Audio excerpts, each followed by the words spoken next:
parce que là avocat dafa nekk métier boo xam ne yaakaar naa boo nekkoon ci beneen métier tey sa âge bi dafa naa may na yaa ngi retraite mais c'est un métier boo xam ni amul âge retraite yaakaar naa kañ nga dugg ci métier bi ak kan moo la formé waaw.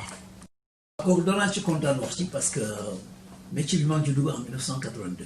82. man dama nekkoon assureur. nekk liggéey ci ay compagnie d'assurance. nekk courtier indépendant. am agrément. jóge ci nekk Sonam. Sonam ak suma mag bu tudd Julde Ñaan. xam ne c'est dans le milieu de l'assurance mën nañ ni c'est le patriarche.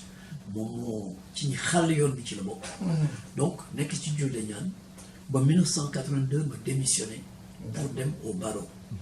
donc en juillet 1982 la ñu prêté serment. on était 35.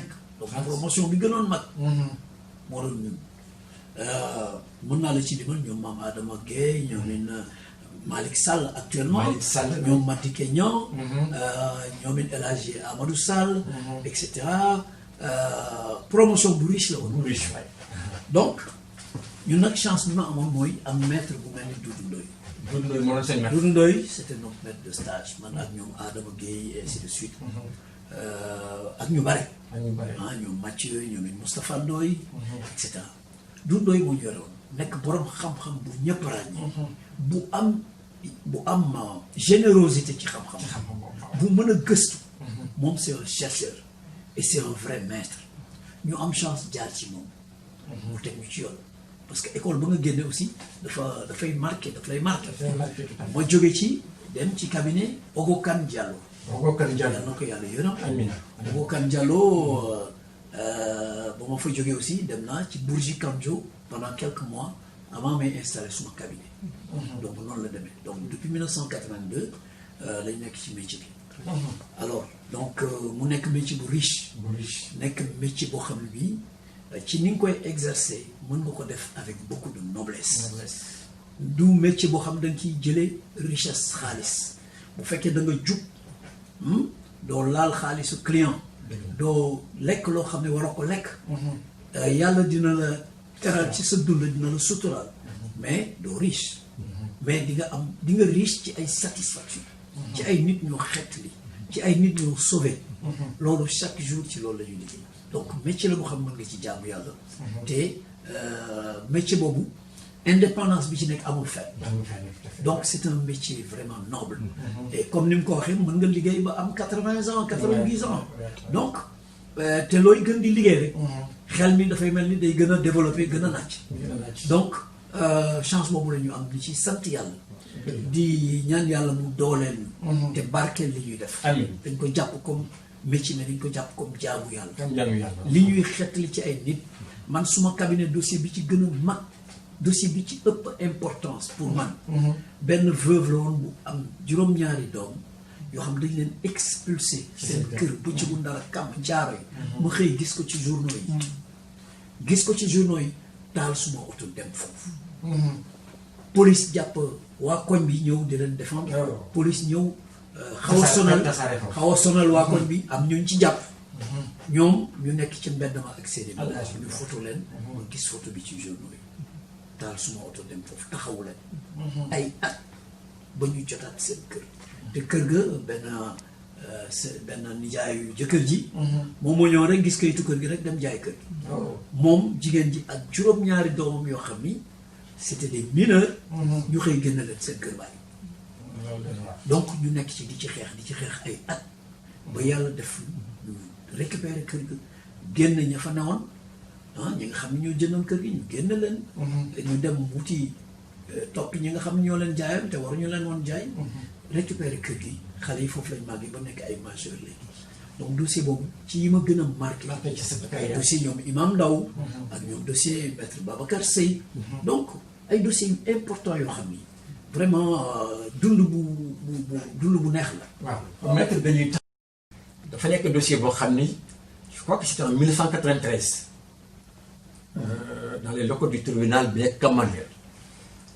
yàlla def nañu fekk nañu ci procès bi fekk nañ ci dara xanaa yaa ngi ci àndaloon maître Kabibel Diouf je crois am na benn tubaab bu ci nekkoon tubaab ba moom jàpp ba tur fàtte naa ko y avait maître Madické Niang aussi donc yéen a doon défendre maître Abdoulaye Wade dossier boobu nu mu jugee yéen a jóg fekk ni pour défendre maître Wade wala moom moo leen woo ñu leen kay leen défendre ma ci sama dossier bi. comme ni ma wax man dama ko doon défendre ci ay dossiers.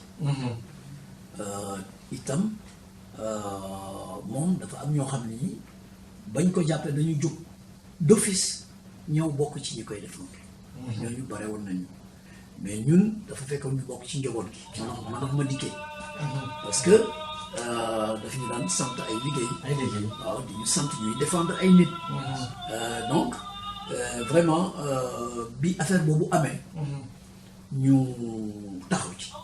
dès le départ am ñoo xam ni dañ leen jàppoon di leen gund xatal. mel ni ñoom Samuel Sarr. mel ni ñoom Mody Sy. honorable député Mody Sy. et cetera. maas leen courant gendarmerie man ma porté plainte pour Mody Sy. plainte boobu moo déclenché enquête boo xam ne bii gendarmerie ci boppam ñoo ko def des officiers supérieurs.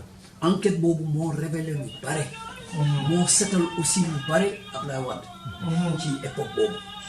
parce que booba fekkoon nañu monté dafa mel ni coup monté. xam dañ ko monté. li ci métti lu mooy Babacar Seye mi ñu ci rey. xam ne mag la woon. magu diine la woon. magu honneur la woon. xam ne il voulait juste servir son pays. il voulait bëggul woon xaalis wuti ci woon dara lu dul servir réewam à son âge. à son âge. nekk vice-président. conseil constitution. ñu boom ko. boom bu ñaaw boom bu metti te man fu ma toll damay ñaan yàlla ñi ko boomoon yàlla na leen yàlla toroxal weer leen fii ci àddina bala ñuy dem. donc loolu moom laa mas di ñaan. man suma xarit la woon suma bàyyi la woon ci politique. parce que moom moo ma gën a inspiré ma dugg ci politique. parce que daf ma daan wax ni ma politique yetu saay-saay la. boo ko utiliser wul saay-saay bi moo koy jël di ko utiliser contre yow. donc ñu ngi koy ñaanal yàlla xarit ko àjjana. mais dossier la boo xam ne bii man mun naa ci bind téere. parce que dañ ko vivre te comme ni ma wax enquête bi dafa révélé yu bare. yoo xam ne ay montage politique. moo tax ñu rey.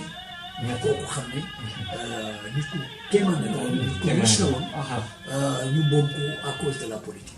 waaw kooku nga wax ne maître Babacar Seye ñun jot nañ ko xam ndax la jàngee te moom mi ngi dëkkoon à 2 rues de l'école Bruyère.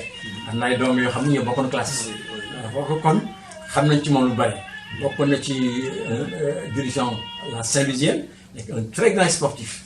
daan jaabante moom dafa daan def su Saint-Louisienne mosaan di football Dakar. même la Linguère de Saint-Louis dafa bëggoon Ndar ba lu taq ci Ndar bëgg na ko daan jaabanteeg otoom di ko def avec un temps record Dakar Saint-Louis dafa jàkkaloon ñëpp man jàkkaloon na ñëpp ni man def Dakar Saint-Louis moom la moo ko tabarakallah daf ko daan lem mu nga ci laaxira yàlla na ko yàlla yërëm kon nag ni nga waxee yàlla leeral ñi nga xam ne ñoo ko loroon ba mu fees balaa muy yàgg